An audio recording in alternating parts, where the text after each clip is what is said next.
agradezco tanto a Migracop como a Febesta el invitarnos y poder tener una oportunidad de abrir este capítulo del cohousing y en específico del cohousing rural.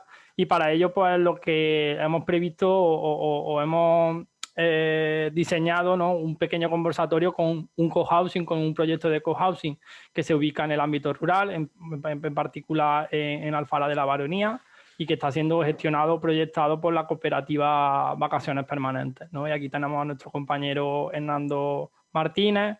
Después, a continuación, pues tendremos 2 cooperativas de trabajo asociados que a su vez trabajan cooperando con otras cooperativas, además, que se dedican un poco al ámbito de la gestión, de la gestión técnica, de la construcción sostenible, que representan una auténtica oportunidad de intercooperación con este tipo de proyectos cooperativos, ¿no? Al final, que es un poco lo que queríamos aquí también reflejar, ¿no? Y al final, un cohousing son comunidades de personas que vivan en un entorno que ellas mismas han diseñado y que normalmente se componen de varios espacios habitacionales, de viviendas, de alojamientos, que son independientes y tienen su espacio privado, pero que están situadas en torno a una serie de espacios comunes y de equipamientos que complementan esa vivienda privada con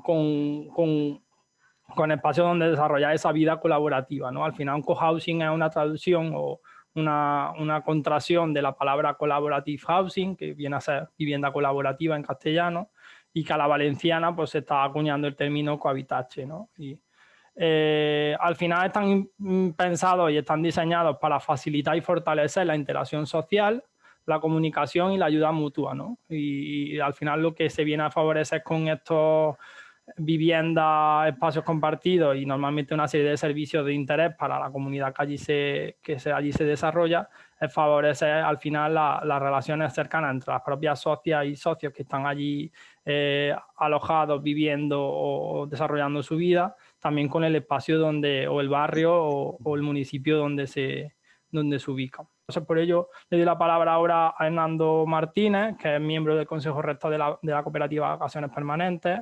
Gracias por invitarme y por permitirme que comparta nuestra experiencia que tenemos que hemos emprendido con mucha ilusión en nuestro proyecto, y voy a compartir pantalla. Cohousing rural, me gusta más la palabra cohabitache, que se está imponiendo en valenciano, o vivienda colaborativa, aunque es más largo en castellano. Os voy a explicar un poco por qué surgió la idea. Yo ahora tengo 62 años, mis amigos con los que inicié esta aventura más o menos son un poco más jóvenes, pero más o menos en el mismo entorno. Y hace unos 10 o 12 años ya nos planteábamos que no queríamos una jubilación al uso, no queríamos una jubilación o una vejez como la que hemos visto en nuestros padres, en nuestros abuelos, bueno, nuestros abuelos todavía, pero nuestros padres o en la gente de la generación anterior.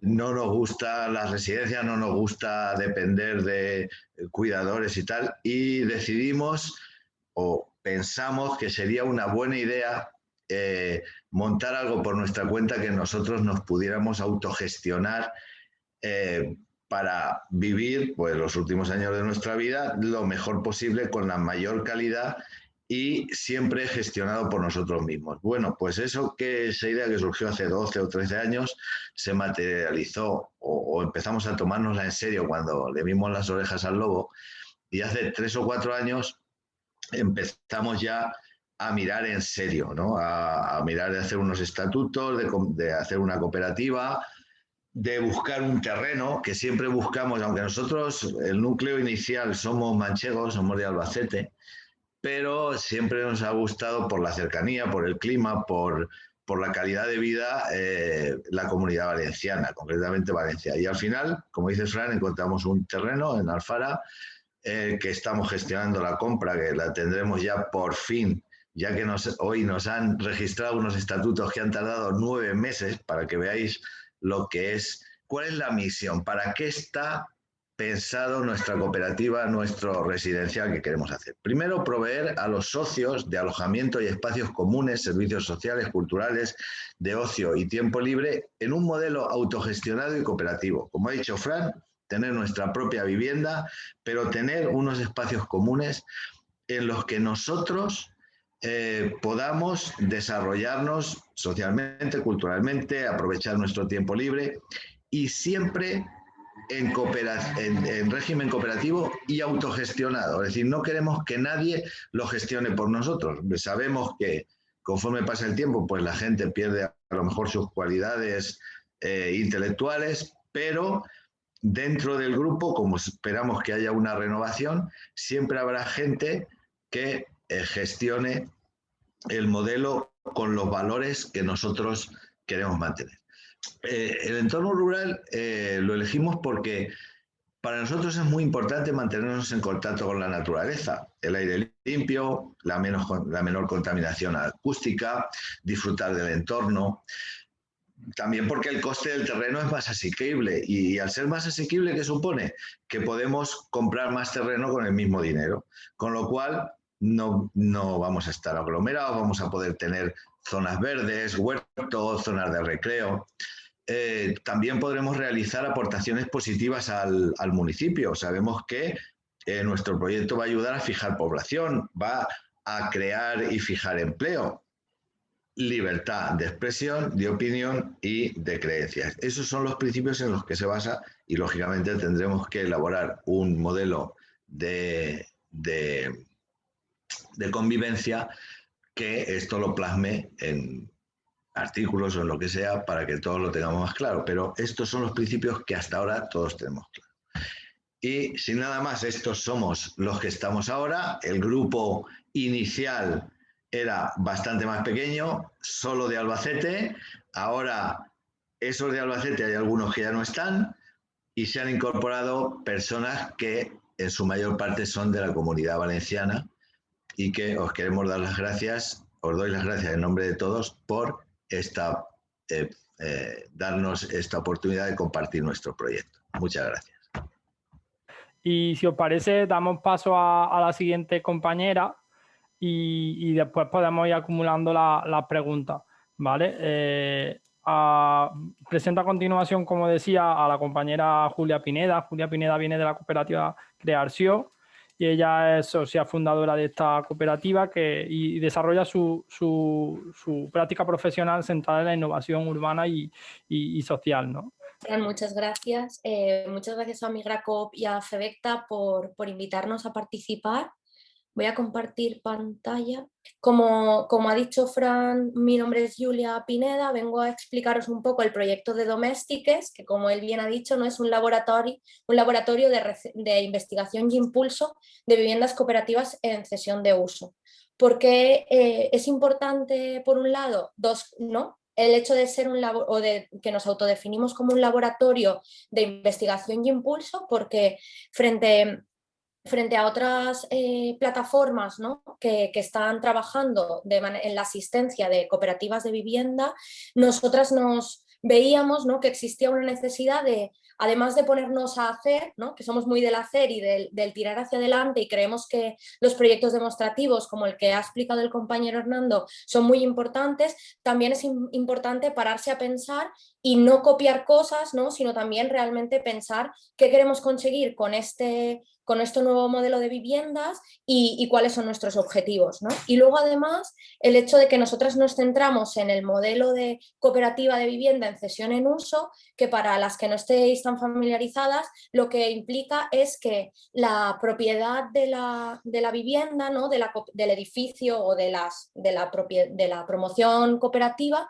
siempre se queda como colectiva, o sea, nunca existe la división horizontal, y las socias y socios de la cooperativa lo que tienen es el derecho de uso, ¿no? Y ese punto nos parece realmente interesante porque rompe de alguna manera con la tradición, ¿no?, que, como sabéis, por si hay alguien de fuera, pero en el Estado español es tradicionalmente una propiedad individual, ¿no? O sea, a la vivienda se accede desde la propiedad, y este hecho de que la cooperativa proponga que la vivienda sea un bien de uso y no un bien de intercambio o especulación nos parece realmente interesante. Como bien ha dicho Fran, Domèstiques es una iniciativa que nace desde la cooperativa Creacció, a la cual pertenezco, que somos arquitectas, pero vemos la necesidad de hibridar, ¿no?, nuestra propia disciplina y en este caso colaboramos o el proyecto, ¿no?, lo conformamos nosotras como cooperativa de arquitectas, el ROGLE, que es una cooperativa de mediadoras y sociólogas, y un grupo de investigación de proyectos arquitectónicos en la UPV. ¿Vale? Entonces, ¿qué queremos aportar desde Domèstiques, ¿no? Un poco cuál es nuestro papel y por qué creemos que estamos aquí.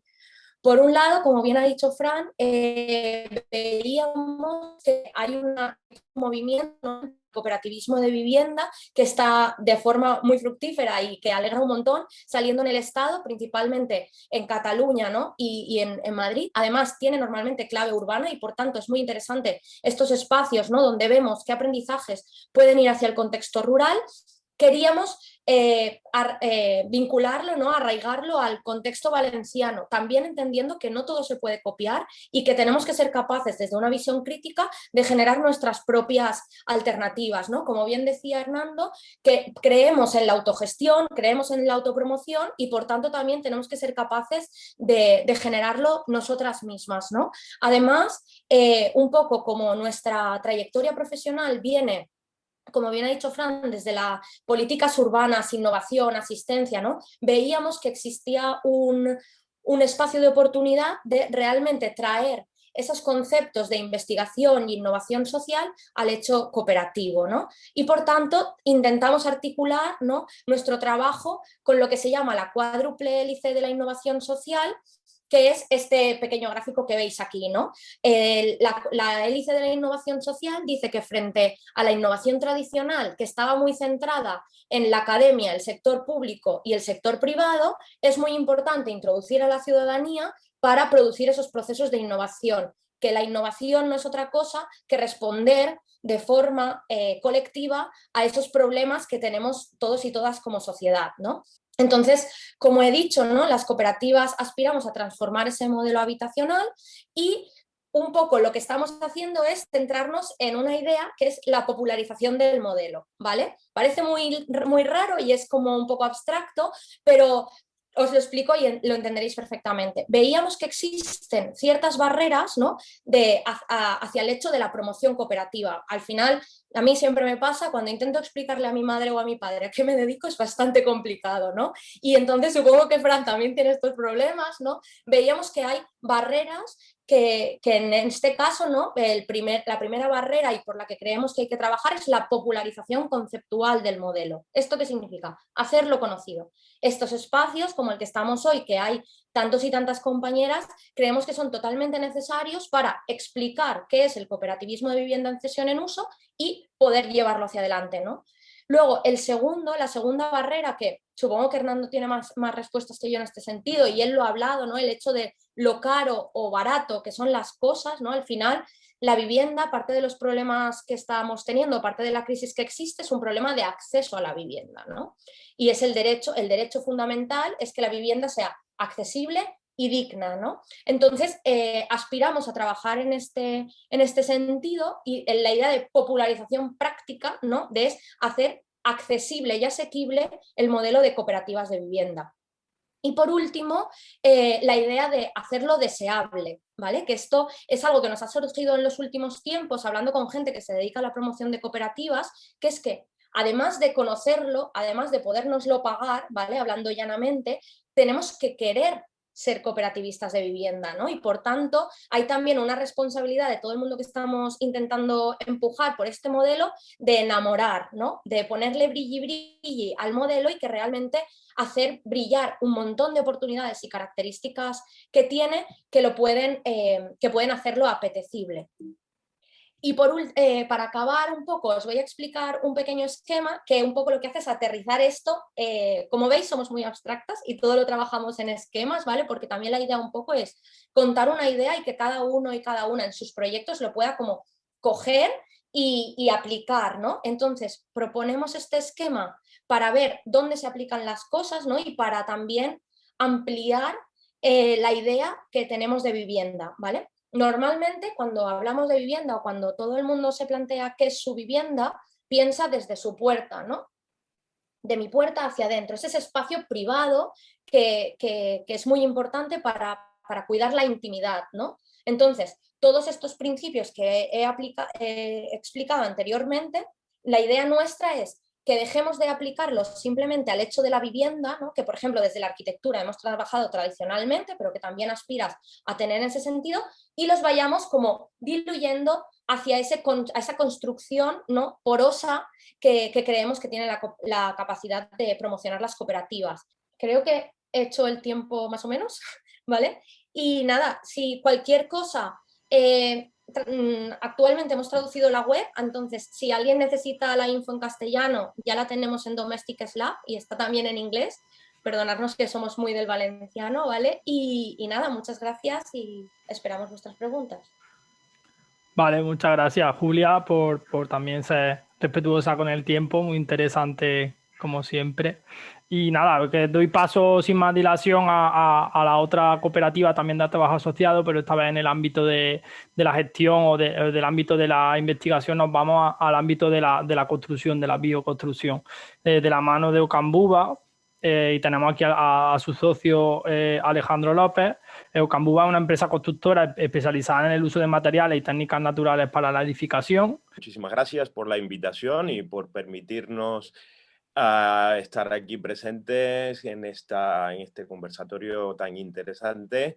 Además, después de haber escuchado a Julia y a Hernando con estos dos componentes tan importantes de este tema, ¿no? De la vivencia, del proyecto real, de las herramientas conceptuales y de los análisis para situarnos un poco en contexto. Nosotros no estamos anclados directamente en el mundo del cohousing, sino que somos un aporte, un componente básico a la hora de materializar. Y creo que ahí también Julia nos daba pie en uno de sus planteamientos sobre la importancia de la integración, la sostenibilidad, la eficiencia energética, etcétera, a la hora de llevar a cabo un proyecto de este tipo, porque creo que es lo coherente, creo que es lo consecuente. Estamos hablando de cooperativas por una parte, que es el cómo integramos la parte humana y de vivenciar estas cosas, y ahora vamos a la parte material, ¿no? De cómo, de cómo sería o cómo tendría sentido para nosotros, desde nuestro punto de vista, materializar una forma de vivir. Quería comentaros un poco sobre nuestro trabajo, porque cuál es nuestro aporte y como sobre nuestro trabajo. Nosotros sí nos dedicamos a la bioconstrucción, con lo que definimos un poco más amplio como la construcción sana y sostenible, porque esto del bio es una cosa poco complicada, se ha convertido un poco en un cliché el tema este. Nosotros insistimos en que bioconstrucción es una cuestión ideológica y no técnica, es una forma de entender, de enfocar la construcción. En una serie de aspectos que comentaremos ahora. Nosotros estamos en Sagunto, es nuestra sede fiscal, digamos, porque trabajamos en todo el ámbito del Estado español e incluso cooperamos también internacionalmente. Somos 7 socios, tenemos una cooperativa de trabajo asociado, trabajadores autónomos, y trabajamos, desde la investigación y la experimentación en el ámbito de la construcción sostenible. Muchísima importancia le damos a la formación y a una serie de servicios alrededor de la construcción. Llevamos todo lo que es el desarrollo, diseño, gestión de todo tipo de proyectos. Hace ya unos 10 años que estamos trabajando, inscritos y funcionando como cooperativa desde hace 7. Este ya es el 8º año. Trabajamos todo el tema de la consultoría en desarrollo de proyectos, desde las gestiones legales hasta las técnicas, dirección de obra, etcétera. Y tenemos nuestra constructora, o sea, trabajamos como constructora exclusivamente con materiales naturales y sistemas sostenibles, desde los materiales primigenios, como son la tierra, como son la madera y otras fibras naturales, hasta los materiales estandarizados industriales aptos para la construcción sostenible. Hemos desarrollado nuestros propios productos, trabajamos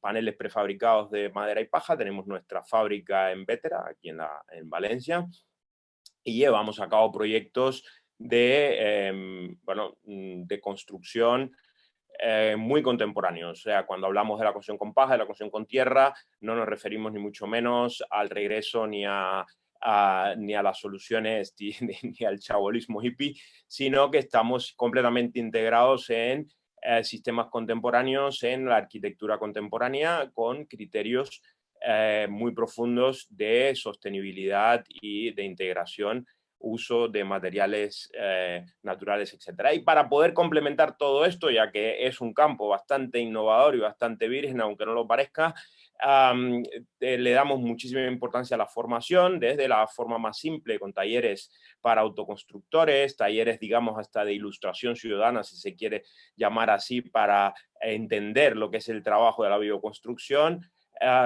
pasando por formación profesional a varios niveles, cooperación con diferentes universidades, hasta, bueno, trabajamos un máster hace 7 años, universitario titulado por la Universidad Nebrija de Madrid. Pero bueno, después mencionaremos algo más sobre este tema.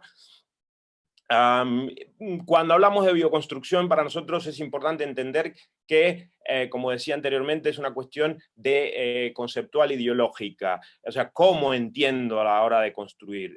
¿Construir una casa para que sea barata y poder especular con ella y que me salga, que pueda después venderla y que tenga valor, etcétera? O yo quiero realmente crear un hábitat que sea humano, que sea para mí como ser humano, ¿no? Y eso son diferentes aspectos lo que tenemos que tener en cuenta, tanto la integración en el entorno natural, que puede ser urbano, puede ser rural, los materiales, los sistemas que empleamos para construir, los aspectos relacionados con la eficiencia energética, consumo de energía, con respecto a las prestaciones de nuestra vivienda en cuanto a salud y el confort que nos ofrecen, y por supuesto, y aquí estamos ya entrando en el ámbito que estamos hablando esta mañana, cuál es también su impacto social, ¿no? Cuando hablamos de la relación con el entorno, es realmente integrarnos tanto a la arquitectura vernácula de los sitios donde estamos, como al espacio rural o el espacio natural que nos encontramos. Ahí entra muy en juego el tema del diseño bioclimático, que después tendrá su repercusión en cuanto a la eficiencia energética, o sea, aprovechar las energías pasivas, la orientación de la vivienda, el movimiento de los aires, de los vientos, la gestión de humedades, etcétera, etcétera. El uso de materiales y sistemas constructivos naturales, materiales renovables, materiales kilómetro cero que tenemos siempre, que tenemos a disposición. Aquí en la Comunidad Valenciana, por ejemplo, tenemos el privilegio de tener la paja de arroz, el privilegio, casi lo digo con sarcasmo, porque realmente es un disparate lo que se hace, toda la quema, todo el desperdicio que se provoca con este material yo tengo que traer el bambú de Colombia, por lo tanto no es bioconstrucción construir con bambú, porque no se construye con bambú. Tenemos Arundo Donax, que nos está invadiendo todos nuestros acuíferos y todas nuestras riberas, y que es una caña que podemos utilizar, aprovechar, hay que investigar y trabajar con ella. Pero el bambú lo tenemos que traer de Asia o de Colombia, por lo tanto no es lógico construir en nuestras tierras con este tipo de materiales. Si, por ejemplo, la paja, que comentaba antes, que es un material absolutamente innovador. Cuando hablamos de construir con paja, no tiene que ver ni con los 3 cerditos, para los animales, para las cosas, lo demás hay que destruirla y quitarla porque cada año tenemos que sembrar paja. Pero bueno, es un simple ejemplo de los materiales que utilizamos. Las edificaciones que construimos tienen que ser confortables, tienen que ser saludables. Sí, bueno, son ejemplos que mencioné antes de construcción de paneles prefabricados con paja y madera. Pero bueno, ahora no, para no perder el tiempo, no le voy a... bueno, cuando estábamos hablando del tema de la definición o de por qué hacemos, cómo entendemos la bioconstrucción, el diseño bioclimático, el uso de los materiales cercanos, el análisis del ciclo de vida. Y bueno, el tema sobre la paja que comentaba ahora, y aquí estaba, ¿no? En la creación de ambientes, espacios saludables, el confort hidrotérmico, utilizando materiales naturales, o sea, revestimientos de tierra, revestimientos de cal. Hay la eficiencia energética, que comentaba Julia anteriormente también, ¿no? La importancia del bajo consumo de energía para logrando ese ese confort hidrotérmico, esa calidad del ambiente interior, ¿no? Yo creo que esta imagen es muy clara, ¿no? Como nuestros animales que comparten el entorno y la vida con nosotros entienden mejor de estas cosas que nosotros. Nosotros necesitamos aparatos para tener confort y ellos simplemente buscan el sitio apropiado para disfrutar de las bondades de los elementos naturales. Tenemos edificaciones pésimas, la mayoría actualmente de las edificaciones que tenemos tienen enormes pérdidas energéticas. Sabemos que en los últimos años he insistido mucho en eso, en la rehabilitación de edificaciones para recuperar y para mejorar esos problemas. Por lo tanto, lo que construyamos nuevo debemos tenerlo en cuenta. La mayor parte del consumo de energía que tenemos es para la climatización y para la calefacción, un poco junto a los electrodomésticos. Y por tanto, es ahí donde es importante que trabajemos en la calidad de nuestras edificaciones, ¿no? Trabajando con materiales también que no sean tóxicos. El agua es fundamental, la gestión del agua. Sabemos nosotros cómo gestionamos el agua y pongo un ejemplo de que, bueno, si el cálculo mundial que se hace es que un ciudadano, una persona, consume o puede consumir o debe consumir 55 litros por día. Por ejemplo, en España actualmente se consumen 136 litros, pero bueno, aquí vemos a la derecha en parte también para qué consumimos el agua, ¿no? Ahora, aquí donde entra, creo yo, nuestro aporte, o un gran aporte en lo que se está comentando antes, es en la bioconstrucción como vínculo o como vehículo de construcción colaborativa, ¿no? Aquí vuelvo a ponerme un ejemplo, me voy a Europa, a otros países europeos, porque son ejemplos que nos gustan mucho y os invito, si no lo conocéis, a revisarlo a través de internet, de Lilac, este proyecto de cohousing en el Reino Unido, donde podéis en lilac.coop, ahí está la dirección, podéis ver toda la documentación, vídeos de cómo se llevó a cabo este proyecto de cohousing.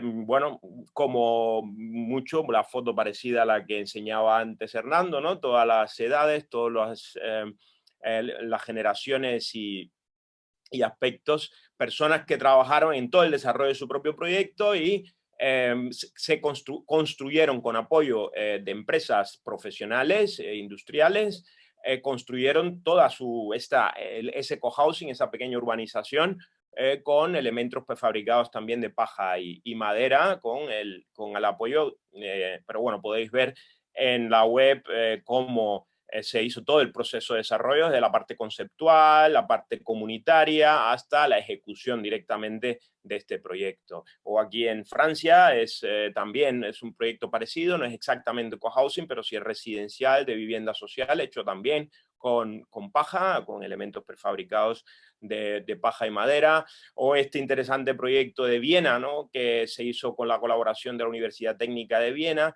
para el cohousing urbano, en este caso, que bueno, es interesante, trabajando con estructuras de hormigón, pero todos los cerramientos completamente diseñados por los propios habitantes con elementos prefabricados de paja y madera. Y bueno, aquí se ve el módulo básico, la célula básica, células más complejas, se ha ido haciendo a lo largo de estos años en diferentes ciudades austriacas.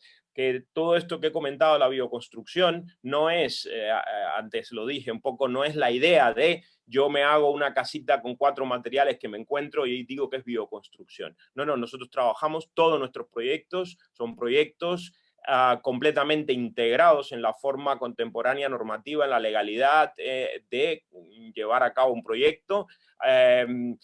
Muchas veces nos llega la pregunta, pero construir con paja es legal, pero construir yo puedo, claro que sí, podemos construir de cualquier manera. El Código Técnico de la Edificación de España es uno de los más abiertos, suena a paradoja, de Europa.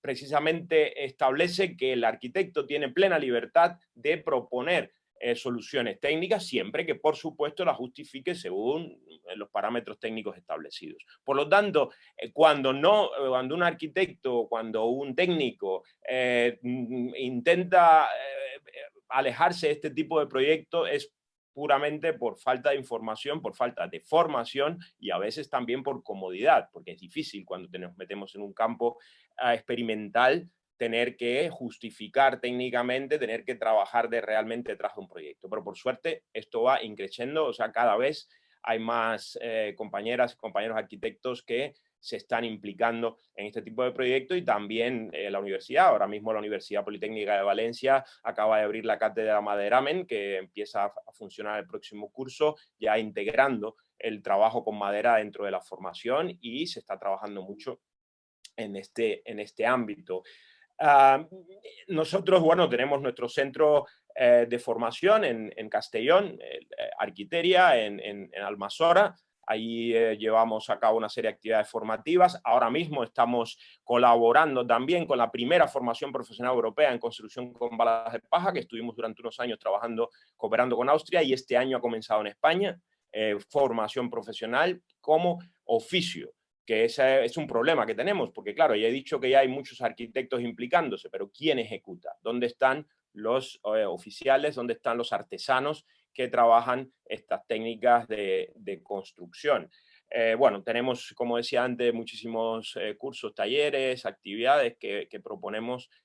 Podéis visitarlo en nuestra página web, y sobre todo nos interesa mucho hablar o siempre mencionar el aporte que podemos dar a este tema, ¿no?, de la construcción integrativa ligada al cohousing. Muchas gracias. Nada, dar muchas gracias a las ponencias. Nada, si os parece, permitirme un par de minutos para un poco concluir o cerrar esta primera parte del conversatorio, y después dejar eso en torno a 20-25 minutos de preguntas.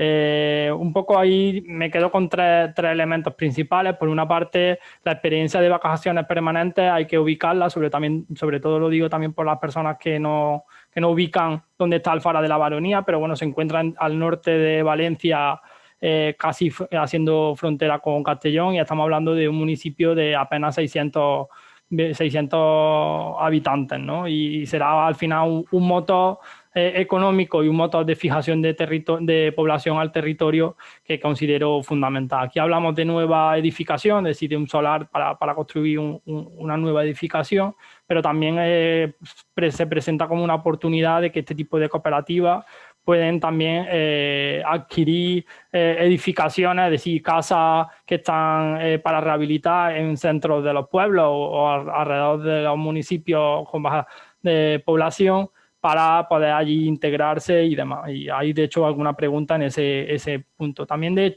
un poco destacar la idea, y recogiendo un poco sobre todo a las intervenciones de Julia y Alejandro, que al final estos proyectos se plantean como un nodo de cooperativismo donde la vivienda o la creación de un espacio es el elemento principal, pero sí que generará al final la fijación de población al territorio, que se podrá desarrollar elementos de trabajo compartido, ¿no?, o de servicios para el cuidado de las personas mayores, pero también de la infancia, ¿no?, que será un poco el elemento de que, si queremos hablar de la repoblación de municipios de menor tamaño o de municipios en riesgo de despoblación, tenemos que generar actividad económica, pero también servicios para poder ubicarnos, que la población se ubique allí, ¿no?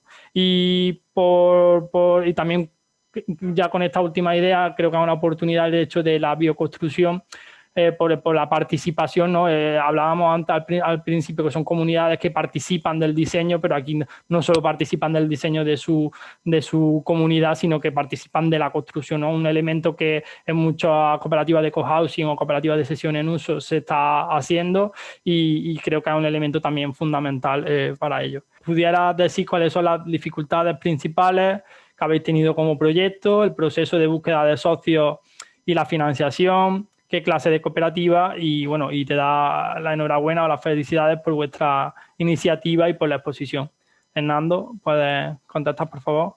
Vale, sí, bueno, dificultades principales. Yo creo que la principal dificultad es conseguir un núcleo de personas, no me faltan muchas, 3 o 4, pero nosotros seamos en concreto 6 parejas que tengan claro que quieren llevar esto para adelante, ¿vale? Eso es lo principal. Una vez que eso está conseguido, claro, hay que buscar terreno, vale, pero el terreno lo encontramos. formar la cooperativa, antes lo he comentado, dificultad, no encaja en ningún modelo, también lo ha dicho Fran. Entonces, para registrar la cooperativa hemos tardado nada menos que 9 meses para adaptar los estatutos. Encontrar un terreno, pues claro, un terreno en el que puedas edificar. Por ejemplo, el terreno en el que nosotros tenemos que vamos a comprar, se puede edificar, pero se puede edificar algo así, porque entonces, dificultad de encontrar el terreno. Quizá la administración debería a lo mejor hacer más la vista gorda, digamos, o dar opciones a que este tipo de iniciativas se puedan. La admisión de nuevos socios, actualmente no llegamos a la mitad, porque si van a ser 30 y tantas, 32 o 33 viviendas, actualmente somos 13, o sea, para 13 unidades dotacionales, pero hemos paralizado porque no nos queremos ir paso a paso y no dar entrada a mucha gente sin que sepan muy bien, digamos, dónde se meten, ¿no? También hablaba del tema de la financiación, pero... La financiación, bueno, igual, la financiación, nos ofrecieron financiar el terreno, que no lo vamos a financiar porque lo vamos a pagar nosotros. Y nos han ofrecido ya financiar la construcción, que obviamente sí que la vamos a financiar. Es decir, nosotros pretendemos financiar aproximadamente el 60% del coste. Y bueno, ya nos han dicho varias entidades financieras que sin ningún problema nos lo van a financiar. Vale, perfecto. Gracias. Hernando, hay otra pregunta también que, bueno, que al final creo que decía, ¿qué motivaciones os han llevado a elegir vuestro lugar de residencia en una población rural como Alfara de la Baronía? Bueno, Alfara de la Baronía es porque estaba el terreno allí, pero nosotros andábamos buscando un terreno con buen clima, o sea, que hubiera mucho terreno, no queríamos encasillarnos en un bloque de viviendas, que tuviéramos terreno, que tuviéramos contacto con la naturaleza, que habíamos pensado en principio que podría ser fuera del núcleo urbano, pero tuvimos la suerte de encontrar un terreno que está junto al núcleo urbano. Nos preguntan, ¿han considerado el estrés hidrológico en la lesión del territorio? Supongo que a eso se refiere, ¿no? Hay que ver en cada sitio también cuáles son las condiciones, porque aunque el agua es tan importante y en general hay problemas con el agua, bueno, hay que ver hay sitios donde hay más disponibilidad que otros, y por supuesto que como si se es consciente a la hora de diseñar y a la hora de concebir, bueno...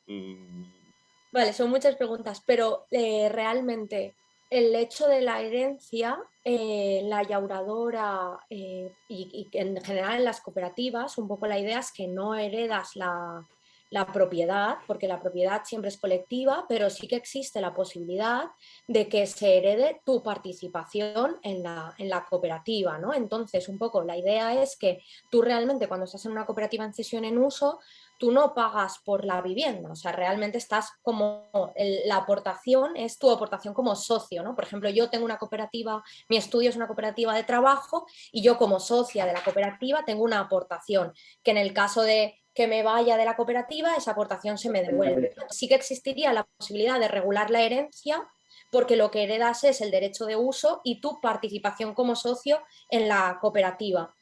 Luego, respecto de la entrada, efectivamente, incluso las compañeras de la llauradora lo identificaron como una barrera y por eso constituyeron, en su caso, una comisión de socias no consolidadas, que es aquella gente que tiene simpatía por el proyecto y que incluso forma parte, pero a priori tiene una barrera para aportar esa aportación inicial, y por tanto, además, estamos ya trabajando con la administración pública, ¿no?, para ver cuáles son los mecanismos de ayuda para romper esas barreras de acceso, y sobre todo creemos que es un reto que compartimos en Domestiques, compartimos en FECOBI y en este caso compartían las compañeras de la llauradora.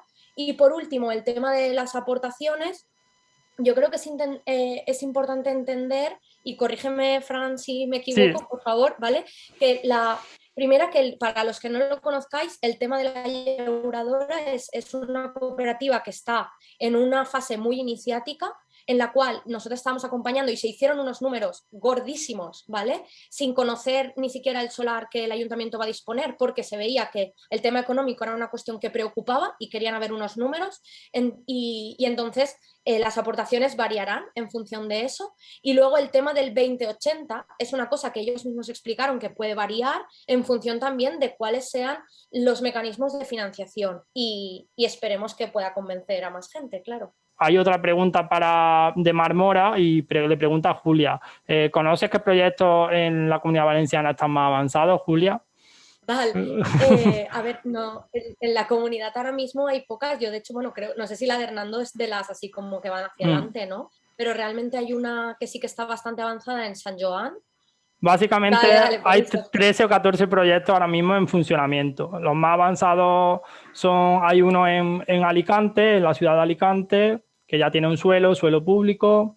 Hay otra en la ciudad de Valencia, bueno, en Godella, que es Resistir, que de hecho tenemos por aquí a su tesorero de la cooperativa, y Vacaciones Permanentes, que se ubica ahí al norte de Valencia. El resto de grupos están todos consolidándose, algunos constituidos como cooperativas, otros están en una fase previa, en constitución, y lo que están ahora mismo haciendo es esa búsqueda de socios, consolidación del grupo o decisión de la ubicación. Vale, de Joan Gandía para Julia. Desde la perspectiva de Migracop hay dos preocupaciones. Parece que una cooperativa de habitatge e inclusión en sesiones en uso se está pensando en vivienda nueva. Si tenemos poblaciones rurales no se podría partir de las mismas ciudades. En cuanto a población migrante, que a veces está sin recursos, ¿se podría utilizar las cooperativas con ayuda pública para acceder a vivienda a precios asequibles de alquiler para luego pasar a propiedad? Totalmente, de hecho hoy no lo he explicado porque teníamos muy poquito tiempo, pero en otros espacios hemos hablado con Fran, ¿no? De la idea de cooperativizar, o sea, de coger la idea de la cooperativa como un recurso para activar recursos, y en este caso la rehabilitación sería súper interesante porque además es mucho más eficiente, y aunque porque no construyes de nueva planta, y eso siempre está bien. Además nos consta por conversaciones que tenemos con la Dirección General de Rehabilitación, Calidad y Eficiencia Energética de la Consellería, que están muy interesados en utilizar las cooperativas como propuestas de rehabilitación. Entonces, totalmente, porque lo que básicamente se hace es que la cooperativa como entidad accede a esas propiedades que hay que rehabilitar, y entonces básicamente se encarga, en vez de construir, de rehabilitar esas casas. También se están viendo, ¿no?, posibles ayudas específicas para esos colectivos, aunque la verdad es que actualmente no hay ningún instrumento sobre la mesa. En ese sentido, nosotras creemos que, y además lo vemos, por ejemplo, en modelos más populares, como podría ser el de Uruguay, ¿no?, que hay cosas como la autoconstrucción o la proyección, el poner trabajo también, ¿no?, para autoconstruir, como bien ha explicado Alejandro, es una alternativa. En Uruguay, creo que es Uruguay, ¿verdad, Fran? No Sí, me estoy sí, colando. a Uruguay. Vale, en Uruguay hay experiencias súper interesantes en este sentido, y luego además, si ya estamos hablando de barrera económica, creemos que si encima hablamos de población migrante en proyectos, ¿no?, como el de Migracop, Efectivamente. No, ahí simplemente acuñar que en el próximo plan estatal de vivienda que se está ahora fraguando para 2022, sí que hay dos líneas específicas y justamente van en la línea de esto, ¿no? De dar ayudas para comprar o para rehabilitar viviendas en entornos de eso, con que tienen con el reto demográfico, o también incluso que cooperativas puedan comprar y después alquilar a personas y con menos posibilidades. Eso lo podemos tal. Nos pregunta el compañero también desde Galicia, nos pregunta, para Alejandro, posibilidades del mimbre para bioconstrucción y la paja de centeno. En Galicia se utiliza tradicionalmente para payozas, construcciones tradicionales de montaña.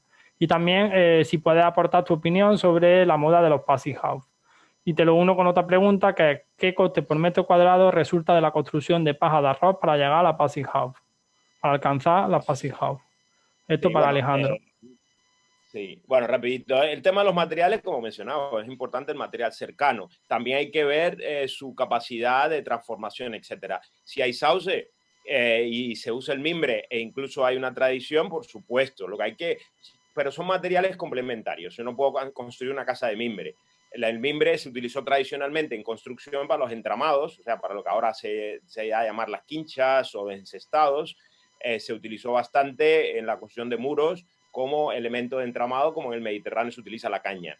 Además, el peligro del Passive House, y ya voy a la otra pregunta, es que por las exigencias de ciertas cuestiones de domótica, de ventilaciones controladas, etcétera, disparan el precio totalmente. Para explicarlo de una mejor, porque estamos entre gente que entendemos este tipo de cosas, somos críticos con ciertas cosas, como el término, la eficiencia energética bajaba tanto los costes de calefacción y de climatización, había que inventar algo. Y entonces, para subirlos, recuperar los costes, inventaron maquinitas que intercambian el aire, todas esas cosas, y estamos obligados, cuando hacemos un Passive House, a utilizar todos esos aparatos y esas cosas. Cuando hablamos de Passive House, que además es un nombre, es una palabra en alemán incluso, no es en inglés, es Passive House, es un término, un certificado que tiene que cumplir 15 kilovatios hora por metro cuadrado, unos intercambios de aire, no sé qué. Entonces hay unas pruebas, hay unos ingenieros que hacen unos cursos y después cobran por ir a hacer las pruebas, dan el certificado. Es todo un lobby que lo que genera es negocio. No es calidad de materiales, no es calidad de vida, ni nada de eso. Es lo que digan los aparatos que mida. Bien, eso es un poco. Muchas gracias, Alejandro. Nada, pues si os parece, cerramos esto.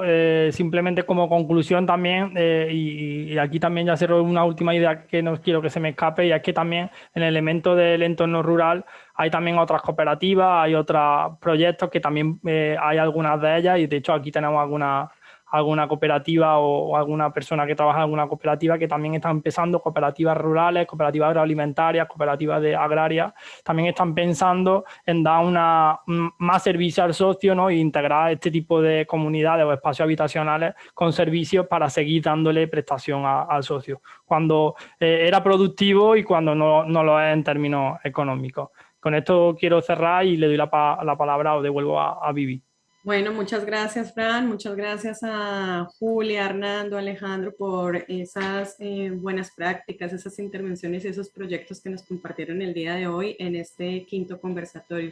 Y gracias a todos nuestros asistentes. La verdad, bueno, cumplidos en el tiempo, nos pasamos 5 minuticos, pero muchas gracias porque sabemos que desde el mismo proyecto es interesante poner traer estas experiencias, mirar, como lo llamábamos en el quinto conversatorio, esas oportunidades y ventajas que se tienen también desde el cohousing, y como lo comentábamos en el transcurso de la jornada, que aunque no estén en entornos rurales o que algunos se puedan ir aplicando, también son esas oportunidades para llevar allí. Y bueno, muchas gracias también a los asistentes por el tiempo, gracias Fran por la moderación, y bueno, los esperamos para que se sigan sumando en estos conversatorios que continúan durante el presente año, y les estaremos convocando para próximos. Muchas gracias por todo, gracias a Tino también por las diferentes aportaciones que nos hizo en el chat, y el enlace también que nos dejan. Para los que de pronto no conocen acerca del proyecto, pues también les enviaremos información de Migracop, y próximamente también contamos con tanto el canal de YouTube, y enviaremos pues el video de la sesión que grabamos, y les seguiremos informando también, y los mantendremos informados también de las diferentes actividades que llevamos a cabo desde el proyecto. Entonces, muchas gracias, y hasta aquí terminamos el quinto conversatorio. Hasta la próxima.